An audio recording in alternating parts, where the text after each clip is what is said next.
Esse é o vídeo demonstrando a implementação do filtro da mediana utilizando o OpenCL. O filtro da mediana é um filtro utilizado em processamento de imagem para diminuir o ruído nas imagens. Como é que ele funciona? Pego cada pixel e será escolhido um tamanho de janela, que seria o número de pixels adjacentes num retângulo, que serão utilizados para computar a mediana, que será o valor daquele pixel que foi escolhido. Como se procede o cálculo? Pega o valor de cada pixel, ordena-se e pega o valor da mediana para compor o pixel escolhido. O filtro da mediana pode se tornar bastante custoso dependendo da janela que foi escolhida, mas também a imagem ficaria mais borrada. Esse aqui é um exemplo de uma imagem utilizando o filtro da mediana com um tamanho de janela pequeno, em torno de 3. Dá para ver que o ruído diminuiu bastante, preservando uma parte da nitidez da imagem. Primeiro, a implementação utilizando a implementação na CPU, não utilizando o OpenCL. Serão utilizadas duas funções auxiliares para ler o PNG, que seria esse daqui, e escrever o novo PNG, que seria aquele do resultado da aplicação do filtro. É a função de comparação utilizada na função de ordenação, que é basicamente só retorna o maior valor, ordena em ordem crescente. E aqui a função do filtro na mediana. Foi escolhida a abordagem de não processar as bordas, então os pixels das bordas serão ignorados. Primeiro a gente pega os ponteiros para as linhas da imagem. Isso aqui seria a operacionalização para pegar os ponteiros da imagem do PNG. Serão inicializados os ponteiros, obviamente. Será alocado alguns arrays para cada canal de cor. Essa imagem aqui especificamente tem 3 canais de cores. Em cada iteração do pixel, em cada pixel no caso, será mexido cada canal individualmente de uma vez só. No caso, cada iteração mexeria nos 3 canais do próprio pixel. Será definido o tamanho de janela, será passado como argumento, e aqui se encontra a lógica principal do filtro da mediana.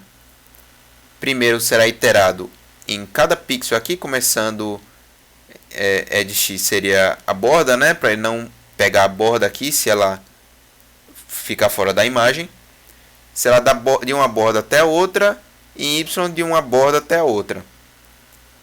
Será feita a iteração do tamanho da janela em cada pixel, será recolhido em cada pixel dentro da janela.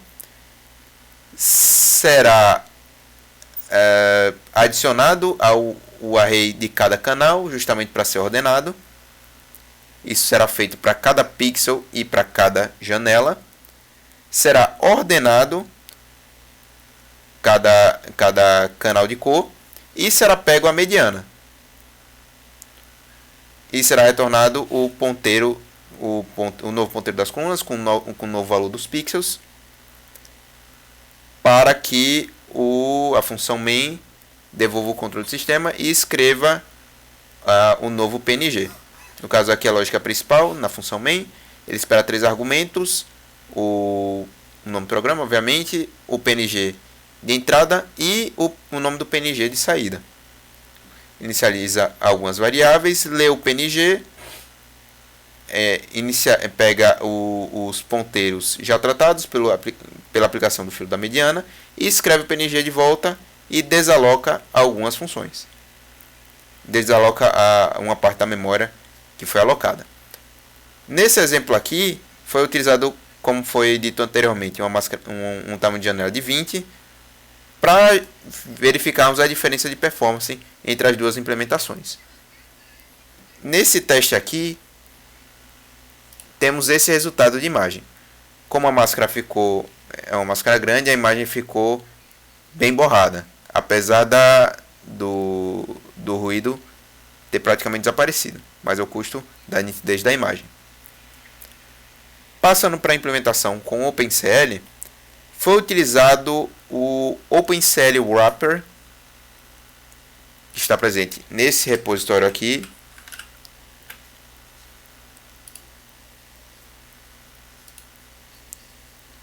da Project PhysX, para facilitar a implementação. Foi feita apenas uma alteração para conseguir mudar a dimensão de trabalho.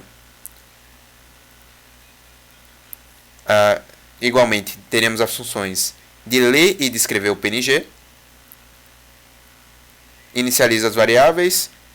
Aqui, utilizando o OpenCL Wrapper, fica um pouco mais fácil de declarar o dispositivo e de selecionar qual dispositivo nós queremos. Será utilizado o dispositivo com mais flops.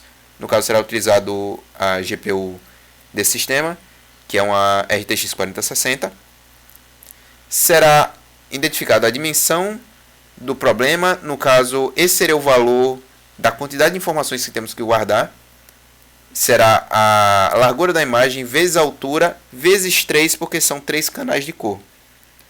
Será declarado o input buffer, que será um vetor linear, no caso desse tamanho, para comportar todos os elementos, e um vetor de saída, que será o retorno da execução do kernel.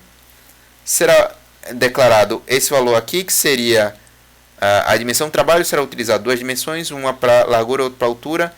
Fica mais fácil na implementação do kernel, que conseguimos pegar o valor de cada pixel individualmente. Isso aqui seria basicamente para inicializar o input buffer, porque teremos que fazer a conversão de uma matriz para um vetor linear.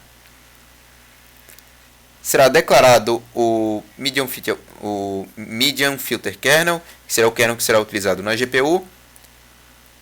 Esse foi a modificação que foi feita no código-fonte, porque originalmente os construtores não admitem, nenhum deles que foi colocado por padrão, não admitem mudar a dimensão de trabalho, é só apenas uma dimensão. Então foi adicionado esse construtor aqui, que ele basicamente a única diferença seria que ele só seta a dimensão de trabalho mesmo. E coloca uma dimensão local fixa. No caso, se trata de uma 4060. Se utilizarmos um CLinfo aqui, dá para ver quantos teraflops, quantos núcleos temos aqui, que seria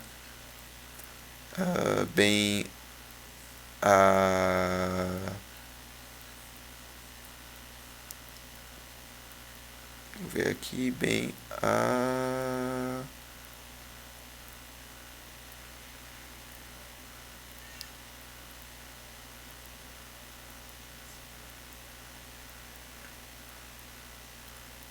serão 3072 núcleos. Provavelmente não vai ter fácil. Max Work Sizes. Max Work Group Size.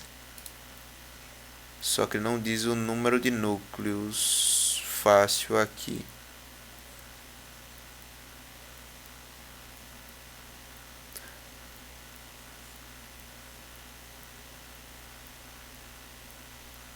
(32, 2048 pixels). Infelizmente ele não diz, mas o número de núcleos é 3072, que é 1024 vezes 3. Então foi dividida a dimensão em 32 por 32 mesmo, que divide a dimensão de 1024 e a outra de 1024. Que a imagem, no caso a imagem de exemplo, tem 1024 pixels de largura por 1024 pixels de altura. Então basicamente roda o kernel, escreve a memória de entrada no dispositivo, o kernel é executado e é lido do dispositivo novamente. Aqui seria a sua operacionalização para transferir de volta de um array linear para uma matriz, que é assim que é aceita na função de escrever o PDF. A função de kernel, que será rodada na GPU, é essa daqui. Então, vai pegar a posição na dimensão 1 e na dimensão 0 na dimensão 1, que seria XY, basicamente. seta o tamanho de janela do XY do pixel. Esse kernel será executado em cada pixel. Ele só toma cuidado para não processar as bordas novamente. E o código é basicamente o mesmo. É alocado alguns arrays para fazer a ordenação. É feito o mesmo procedimento de pegar cada valor e colocar no array. Como não tem uma função de ordenação, foi implementado um bubble sort. Basicamente vai ordenar de uma vez cada canal. A função utilizada aqui é a QSort. É o QuickSort aqui implementado na biblioteca padrão de C.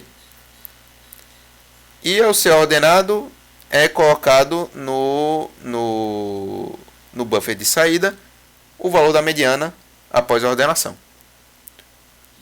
Ao ser executado esse código aqui, obtemos o mesmo resultado da operação na CPU. Até teve a diferença aqui que não foi processado aqui e aqui só ficou em preto. Mas o resto tudo está exatamente igual. Agora a questão da diferença de performance. Foi utilizado o Hyperfine para medir a diferença de performance entre esses dois programas. Então, median filter aqui, colocando a imagem com ruído, nomeando a imagem teste sem OpenCL.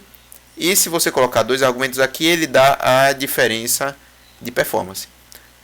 Utilizando o valor, o código que executa sem o OpenCL, cada execução durou em média 69 segundos. Enquanto no OpenCL, cada execução dura em média 3 segundos, 3.3 segundos. E com o Hyperfine foi 20 vezes e meia, né, mais rápida a implementação com o OpenCL, mostrando a vantagem de implementar esse tipo de paralelismo para a execução de problemas, por exemplo, de processamento de imagens.